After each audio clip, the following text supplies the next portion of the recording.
네, 오늘은 성령 강림절입니다. 다들 아시겠지만 이 교회력에는 절기가 있습니다. 이 교회력 절기들 우리가 좀 잘 기억해야 되는데, 절기들이 바뀔 때마다 제가 계속해서 말씀을 드리고 있고 또 드릴 겁니다. 이 교회력 절기들 좀 잘 정리해 두시면 좋겠는데요. 오늘도 간단히 좀 정리해 보면 좋겠습니다. 교회력이 시작되는 절기는 대림절입니다. 주님이 오심을 기대하며 기다리는 절기가 바로 대림절이고요. 그리고 그 다음에 성탄절이 있습니다. 주님의 오심을 우리가 축하하며 기념하는 절기가 성탄절입니다. 그리고 주현절이 있습니다. 주님이 이 땅에 오셔서 계셨던 그 사건들을 기억하고 기념하는 절기가 주현절입니다.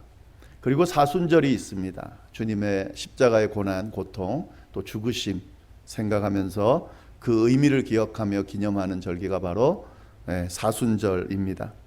그리고 부활절이 있습니다. 주님의 부활을 축하하며 기념하는 절기가 부활절입니다. 그리고 성령 강림절이 있습니다. 성령이 강림한 그 날을 기념하는 절기가 바로 성령 강림절이고요. 오늘이 바로 그 성령 강림절이 시작되는 그 날입니다. 이 성령 강림에 대해서 기억해야 할 중요한 내용들이 있는데 그 몇 가지를 먼저 좀 나누도록 하겠습니다. 잘 좀 기억하시면 좋겠는데요. 계속 반복을 하고 있지만 아마 자꾸 잊어버릴 수도 있고 또 정리하는 게 필요하기 때문에 또 계속해서 말씀을 드립니다. 이 성령 강림에 대해서 우리가 기억해야 될 중요한 내용 첫 번째는 이 성령 사건, 성령 강림 사건을 기점으로 교회가 시작됐다 하는 사실입니다. 사실 교회에 대한 언급은 예수님으로부터 시작이 됐습니다. 마태복음 16장에 보면 예수님께서는 베드로의 신앙 고백을 들으시고 그 고백 위에 당신의 교회를 세우겠다 이렇게 약속을 하셨습니다. 그런데 그 약속이 언제 이루어졌냐면 성령 강림하신 날, 그때 이루어졌다 하는 거죠. 예수님께서 승천하신 후에 마가의 다락방에 모여 기도하던 120명의 제자들에게 성령이 강력하게 임했습니다. 그때 그곳에 모여 있는 사람들이 각자 성령의 임재를 경험하게 되었고 성령 안에서 하나의 공동체를 이루게 됐습니다. 하나의 공동체를 이뤘다. 이것이 바로 교회가 세워졌다 하는 그런 의미입니다.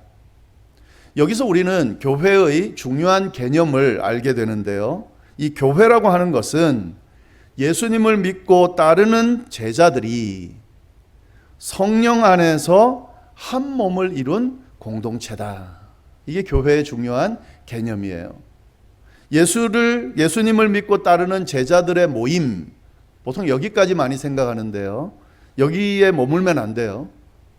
예수님을 믿고 따르는 제자들이 성령 안에서 한 몸을 이룬 공동체, 이것이 바로 성령이다, 교회다, 교회의 개념이다 하는 거죠.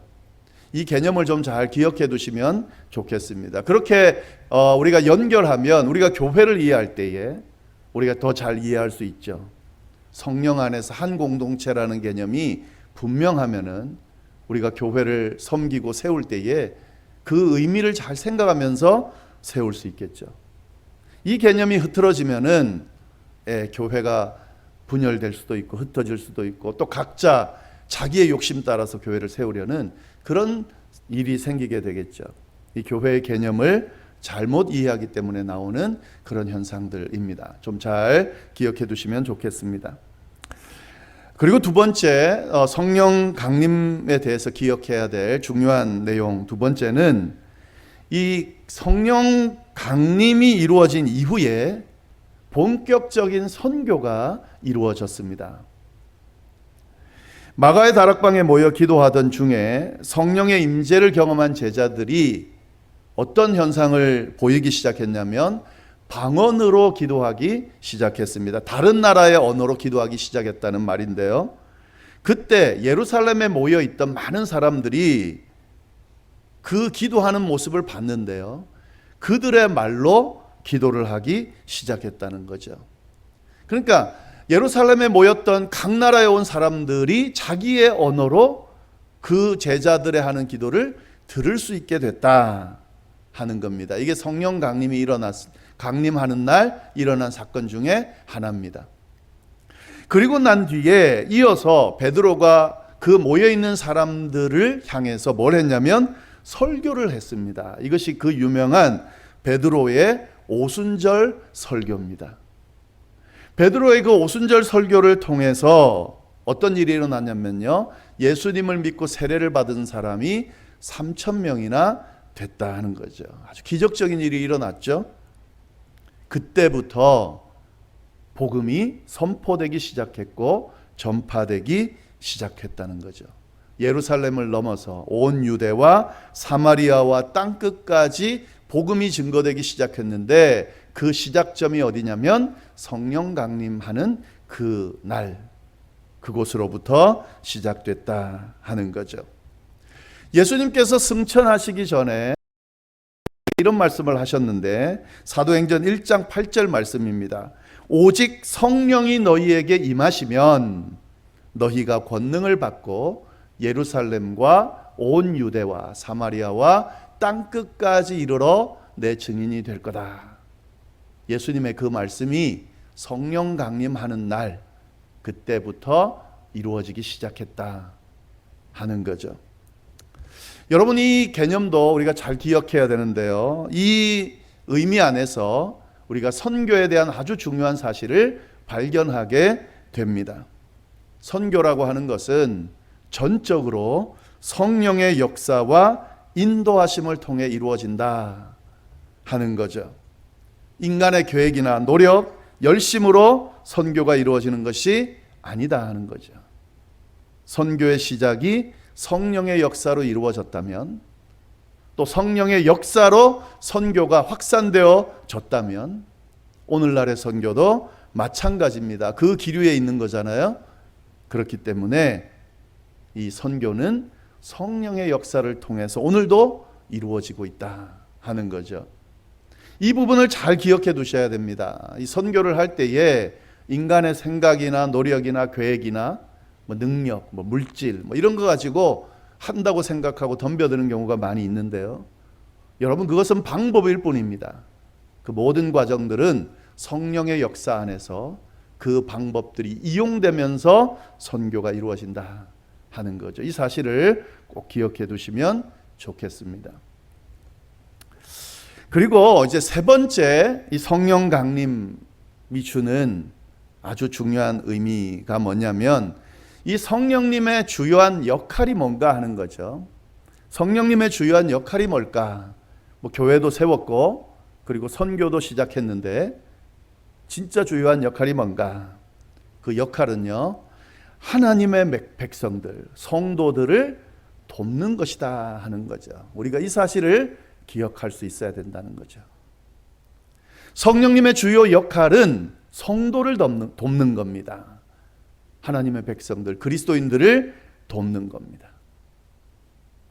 이 성령님의 또 다른 이름이 뭐냐면 잘 아시는 것처럼 보혜사입니다. 보혜사. 이게 성령의 이름이에요. 근데 그 보혜사의 의미는 돕는 자다 하는 의미입니다.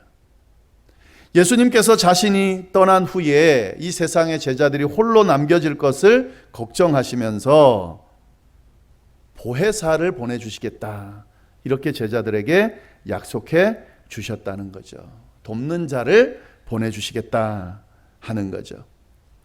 제자들은 이 돕는 자가 필요했습니다. 왜냐하면 예수님과 함께 있을 때는 괜찮았어요. 예수님께서 보호해 주셨으니까. 그러나 예수님이 떠나시고 나면 이제 홀로 예수님의 제자로 살아가야 되는데, 예수님은 그들의 그 삶이 얼마나 힘들고 어려운지를 잘 아셨어요. 계셨을 때는, 함께 계셨을 때는 직접 보호해 주면 되지만 그가 떠나고 나면 그럴 수가 없었잖아요. 그래서 돕는 자를 보내주시겠다고 약속하신 거죠. 성령님의 역할은 뭡니까? 돕는 자라는 거죠. 돕는 역할을 하는 거라는 거죠.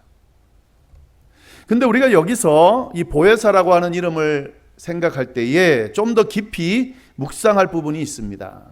제가 몇 번 언급해 드렸는데요. 예수님께서 이 보혜사 성령을 보내주신다고 할 때에 또 다른 보혜사를 보내주신다, 이렇게 표현을 하셨어요. 또 다른 보혜사.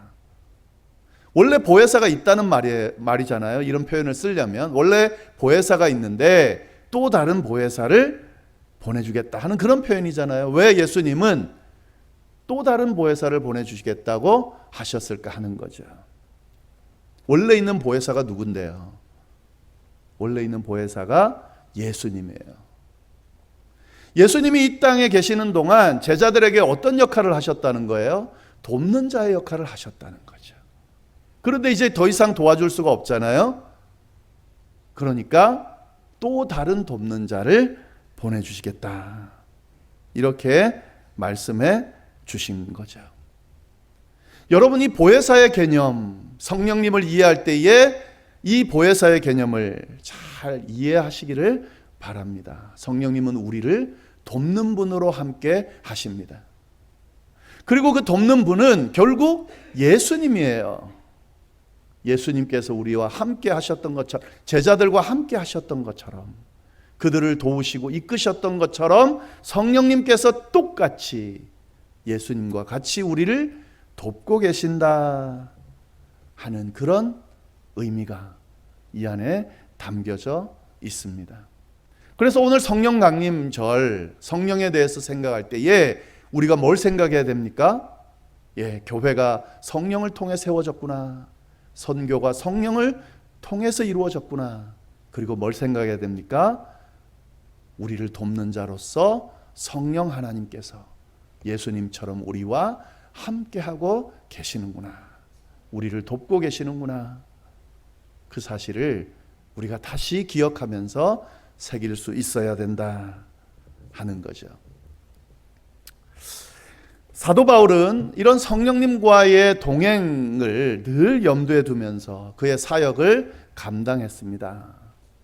교회를 그렇게 세웠고요. 수많은 교회들을, 또 복음을, 그 의미를 가지고 성령님과 함께하면서 전했고요. 그리고 늘 도우시는 성령님의 그 도우심을 받으면서 그 성령님과 동행하면서 이 모든 일들을 감당을 했습니다. 그러면서 고백한 내용이 오늘 본문이에요.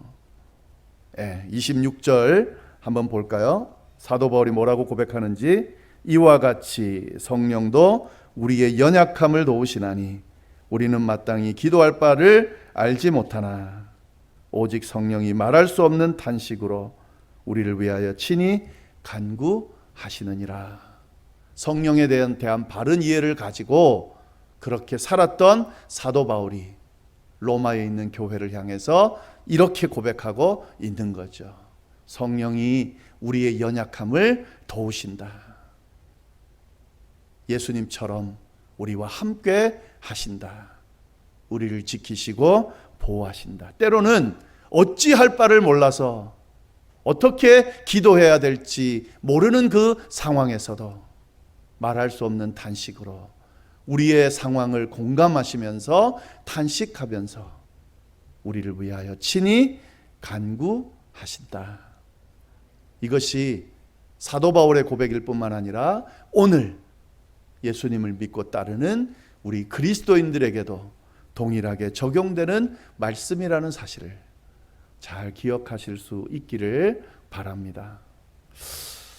제가 지난주에 있었던 이야기 하나를, 사건 하나를 소개해 드리면서 이 말씀이 진짜구나 하는 사실을 좀 여러분께 말씀을 좀 드리려고 합니다. 지난주에 광고 드렸듯이 저희 가족은 7년 만에 한국으로 떠났습니다. 제가 지난주에 배웅을 했는데요. 2번을 했습니다. 공항에서 한국 가는 우리 가족들을 2번 배웅했다고요. 다른 날요. 요즘에는 그 코로나 때문에 2번 배웅하는 경우가 있죠. 그 백신을 안 맞았다든지 아니면 코로나 검사한 기간이 딱 정해져 있거든요.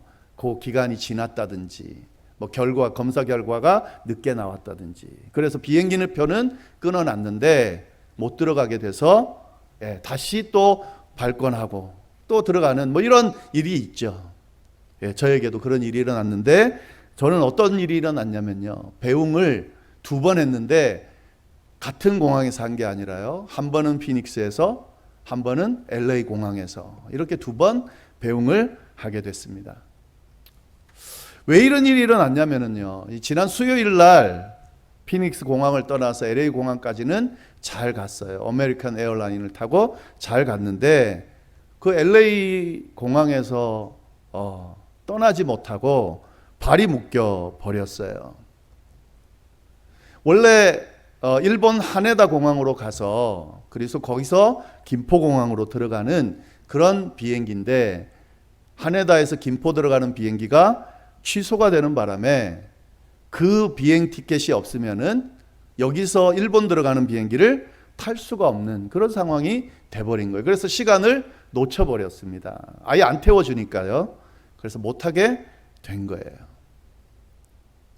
근데 이게 문제가 좀 복잡한 게 저희가 체이스 뱅크랑 거래를 하는데 거기에 마일리지가 오랫동안 쌓아놓은 마일리지가 좀 있습니다. 그래서 항공권의 반을 그 마일리지를 사용하면서 체이스 뱅크에 있는 그 여행팀을 통해서 발권을 했습니다. 그러니까 복잡하죠. 이 지금 자알이나 아니면은 뭐 다른 항공사랑 거래를 했으면 그 항공사랑 이야기하면 되는데 이게 그 항공사랑 이야기하면 되는 게 아니라 발권한 체이스 뱅크 여행팀과 계속 연락을 해서 해결을 해야 되는 상황인 거죠. 이 취소가 된 것도 황당하지만 이 취소된 거를 우리에게 전혀 알려주지 않아서 저희가 LA까지 가게 된 거죠. 그러니까 이게 복잡하게 된 겁니다. 그거를 확인하고 다시 발급받기 위해서 애쓴 시간이 공항에서 10시간을 보낸 거예요. 그 이야기를 제가 듣고 이 상황을 보니까 이게 보통 상황이 아니더라고요. 해결될 것 같지 않은 그런 느낌을 받았습니다. 짐이 한 7개 정도 됐거든요. 그러니까 엄청 많죠. 거기다가 짐은 또 하나 잃어버렸어요. 못 들어가고 찾았는데 잃어버린 상황이고, 그리고 책임을 서로 미루면서 뭐라고 이야기하냐면 조사팀이 누가 잘못했는지를 정확하게 확인해야 뭐 보상을 해주든 어떻든 할 수 있다 하는 거죠. 근데 이 조사팀이 빨리 움직이는 게 아니잖아요. 연락하고 또 연락하고. 그래서 조사가 이루어지고 그 조사의 결론이 나고 그래서 보상이 이루어지는, 이게 이루어져야 뭐 어떻게 되는데 그게 안 되는 거죠. 뭐 한 번 연락한 게 아니에요. 뭐 2번, 3번 슈퍼바이저 바꿔가면서 그렇게 연락했는데도 계속 똑같은 이야기를 하는 거죠. 우리가 급하다고 이야기를 했더니 그러면 너네들이 알아서 표를 끊고 나중에 조사팀이 확정되면 그때 보상을 하든지 어떻게 하면 어떠냐, 그렇게 이야기를 하는 거예요. 그러나 개런티를 해줄 수는 없다는 거예요. 보상을 해줄지 아닐지는 조사팀의 조사가 끝나야 해줄 수 있다는 거죠. 근데 문제는 그때 항공권이 없는 거예요. 지금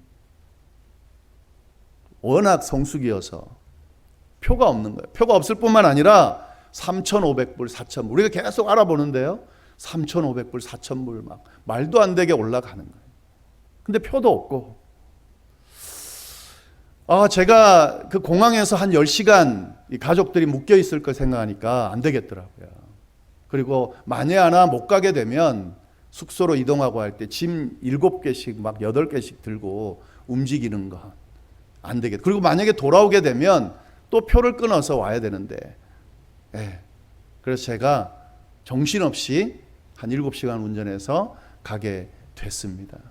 그래서 상황을 보니까 그 상황이 해결이 안 되는 상황인 거예요. 그래도 올 수는 없잖아요. 조사팀 조사를 기다리면서 하룻밤을 묵게 됐습니다. 계속 또 연락하는 거예요. 또 다른 슈퍼바이저한테 연락을 하고 뭐 수를 해야 한다, 아니면은 뭐 애원하기도 하고 여러 가지 이야기를 했는데 그 통화하는 사람은 계속 똑같은 이야기를 하는 거예요.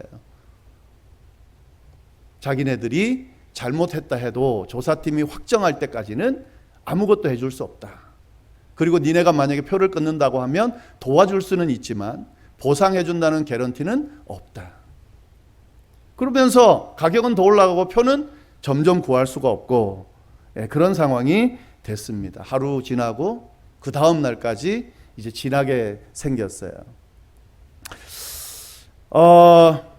아무리 생각해도 안 될 것 같더라고요. 그리고 이제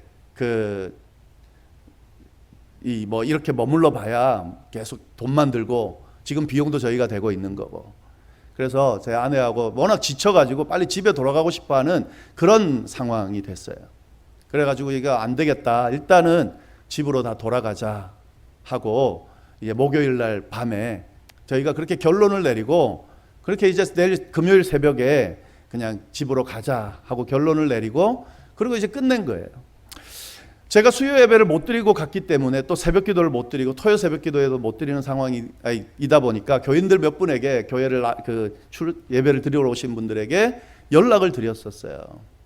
그러니까 같이 기도를 하죠.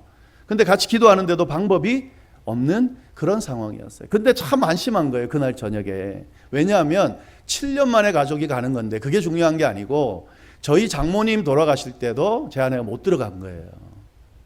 그러니까 지금 한국을 가야 되는데 뭐 이 문제 저 문제 때문에 코로나 때문에 장모님 돌아가셨는데도 못 들어가고 이런 상황인 거죠. 그러니까 이렇게 만약에 못 가게 되면 너무 안타까운 그런 생각이 드는 거예요. 답답한. 다 우리가 안 가기로 마음을 먹고 다르게 집에 가서 해결하기로 생각을 했지만. 그리고 저희 장인어른이 지금 92세인데 지금 건강하시지만 이번에 또 못 가면 어떤 일이 일어날지 모르잖아요. 그 사이에. 그것도 답답한 거예요. 우리 기다리면서 계속 연락하고 언제 오나 이러고 계셨는데. 저희 부모님도 마찬가지죠. 이 계획 저 계획 다 세워놓고 플랜 짜놨는데 다 취소해야 되고 다 흐트러지게 생긴 거예요. 저희 큰애는 이제 지금 대학생이고 이제는 방학 되면 인턴을 해야 됩니다. 그러니까 같이 갈 수 있는 마지막 기회인 것 같았어요. 이제 돌아가면 같이 갈 수는 없는 거죠. 물론 갈 수는 있지만. 그리고 제 둘째는 아직 어리다 보니까 이게 용납이 안 되는 거예요.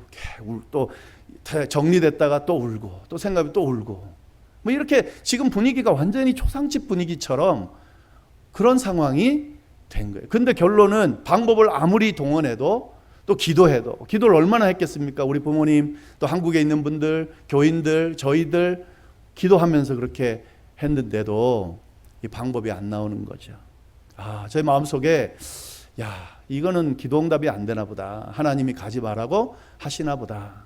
그런 생각을 했습니다. 그럼에도 불구하고 지금 아까 말씀드린 그 답답한 상황 때문에 이거 가야 되는데 하나님이 좀 기적을 일으켜 주지 않으실까 그렇게 생각했는데 제 마음속에 이건 하나님이 못하실 것 같은데 참 목사가 그런 말 생각하면 안 되는데요. 그런 생각도 들 정도인 거예요. 그리고 이제 정리를 하고 이제 피닉스 돌아가자. 새벽에 빨리 일어나면 가자 하고 저는 이제 운전을 해야 되니까 일찍 잤어요. 한 8시 반인가 밤 8시 반에 잤어요. 근데 제 아내가 이제 포기한 거죠. 그러다가 얼마나 온라인으로 그 여행사들이나 뭐 이렇게 알아봤겠어요. 전화도 하고 뭐 여러 가지를 알아봤는데도 안 됐는데 갑자기 그냥 한번 마지막으로 해보자 하고 어느 사이트에 하나 들어갔는데 정말 기적적으로요. 4자리가 직항이 하나 떴는데 가격도 3,000불 이하인 거예요. 그래서 직항으로 바로 그 다음날 밤 늦게 갈 수 있는 비행기가 4자리가 딱 뜬 거죠. 그래서 저를 깨웠어요. 그 잠결이었기 때문에 이런 게 떴다고. 저는 그냥 돌아가기로 생각했기 때문에 그냥 돌아가자 이렇게 생각하고 그렇게 말하고는 누워 있는데 이게 하나님이 주시는 또 기회인가 하는 생각이 들어서 일단은 무조건 예약을 하라고 해서 예약을 하게 됐습니다. 근데 그 과정이 잘 진행이 돼서요. 그래서 갈 수 있게 됐다 하는 거죠. 그 다음 날에 한국을 가게 됐고요. 뭐 계속 의심이 들죠. 이게 진짜인가 아닌가, 또 무슨 일이 일어나는가 아닌가. 근데 잘 도착했다고 연락을 받았어요. 잘 가게 됐습니다.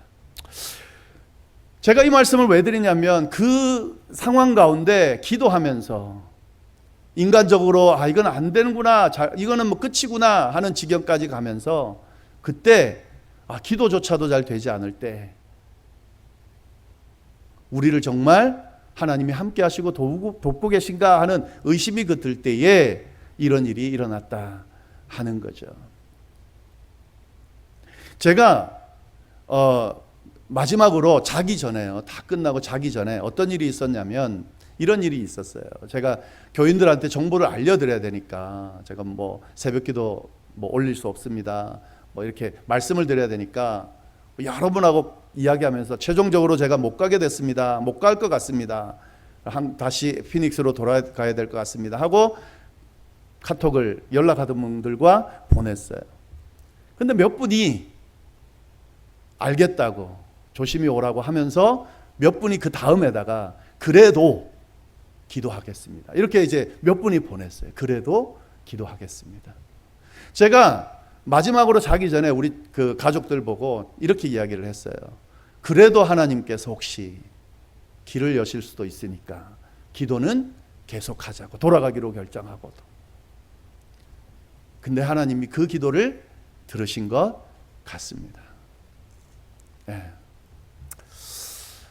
말할 수 없는 탄식으로 우리가 기도할 바를 알지 못할 때 하나님께서, 성령 하나님께서 우리를 대신해서 기도해 주신다. 우리의 연약함을 도우신다. 우리의 답답함을 도우신다.